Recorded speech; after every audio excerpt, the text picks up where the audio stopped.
fortunas dos grandes senhores de Macau ficaram para a história como o mito do Rei Midas.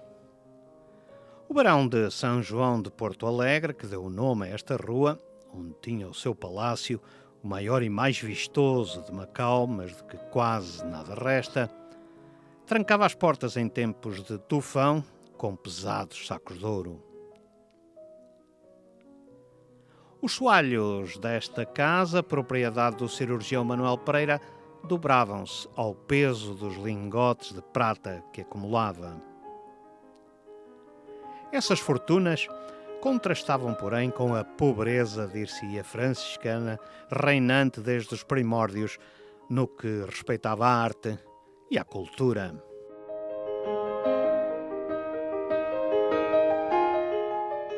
De facto, não consta que a comunidade portuguesa dos primórdios, para além da música, despendesse com a arte ou a cultura qualquer coisa que se visse.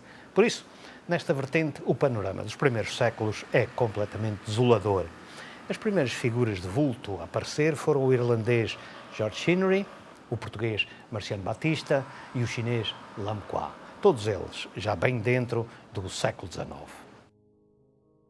Os saraus poéticos, dinamizados por Bocage, enquanto esteve fugido em Macau depois de ter desertado do seu posto militar na Índia em 1789, foram um lampejo fugaz no deserto cultural da colónia que durou menos de um ano. Depois disso, constam apenas as famosas récitas teatrais do médico José de Almeida, cirurgião-mor de Macau. As encenações tinham lugar numa das alas do Hospital de São Rafael, mas foram igualmente sol de pouca dura. É que José de Almeida era um dos líderes do Partido Constitucional e teve, juntamente com os seus correligionários, de fugir quando os partidários do rei absoluto Dom Miguel ocuparam Macau em 1823.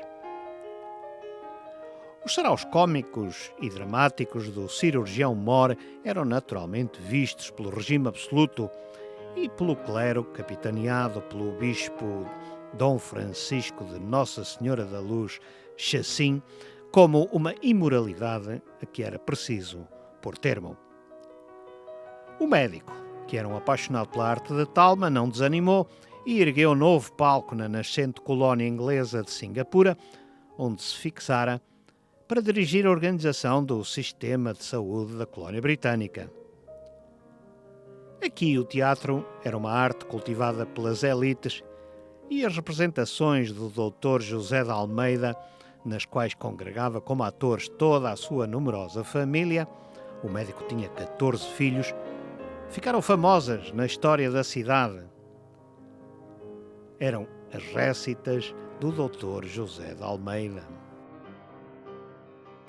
Em Macau, depois disto, o teatro foi relegado para melhor oportunidade e só voltou à cena com o regresso do liberalismo no final da Guerra Civil, em 1834. Mas a vitória liberal não chegou para alterar de imediato a situação. É que nessa altura o território voltava a enfrentar uma das suas cíclicas crises históricas. Os ingleses conquistaram Hong Kong e levaram todo o seu comércio para a nova colónia em 1841. Subitamente Macau ficava sem as grandes fortunas e também sem fontes de sustento alternativas. Lançar impostos sobre a população e concessionar monopólios, desde o jogo ao ópio, foi a solução. Nesse contexto, havia tempo para pensar em tudo, menos na arte e na cultura. Seja como for, a vitória dos constitucionalistas fez com que passassem a vir para Macau militares e civis com formação técnica e cultural elevada, o que mudou o ambiente geralmente iletrado e maniatado pelo todo-poderoso clero católico. Um desses homens era Isidoro Francisco Guimarães, oficial da Marinha com experiência internacional e conhecimento da situação diplomática regional, já que durante 2 anos e meio comandou a fragata Dom João I, navio almirante das forças navais portuguesas na China, antes de assumir o cargo de governador de Macau.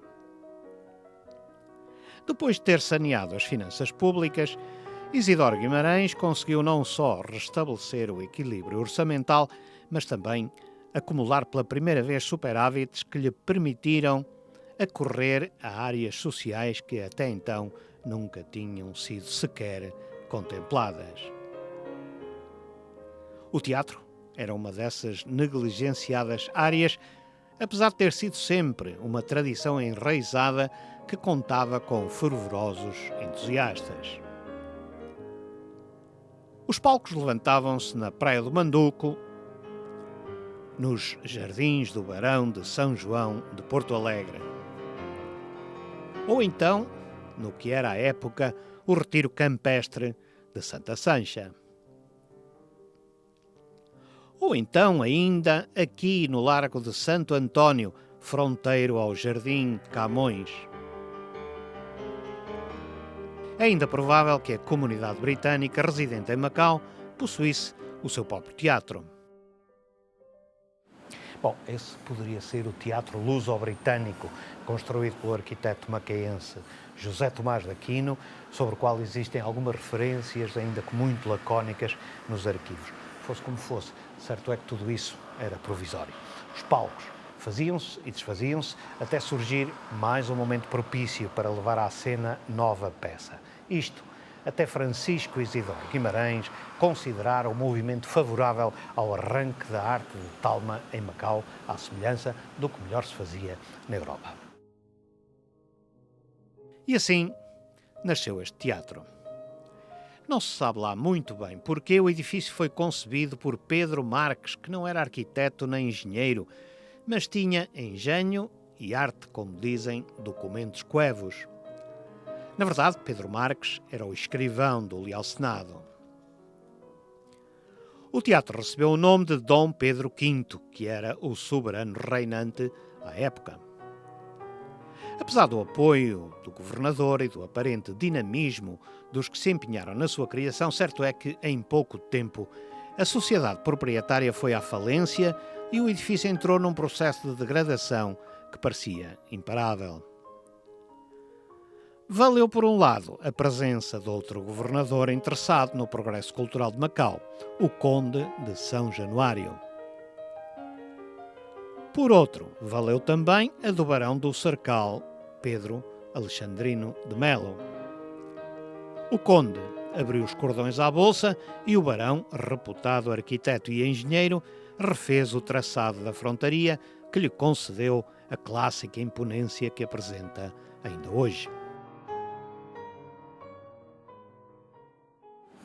Muita gente contribuiu para a construção e conservação do teatro, mas mais do que qualquer estátua, é este o monumento que afinal perpetua a memória de Isidoro Francisco Guimarães, Visconde da Praia Grande, governador de Macau e ministro plenipotenciário de Portugal na China, Japão e Tailândia. Uma das figuras mais marcantes, se não mesmo a mais marcante, no desenvolvimento da arte e da cultura na Macau do século XIX.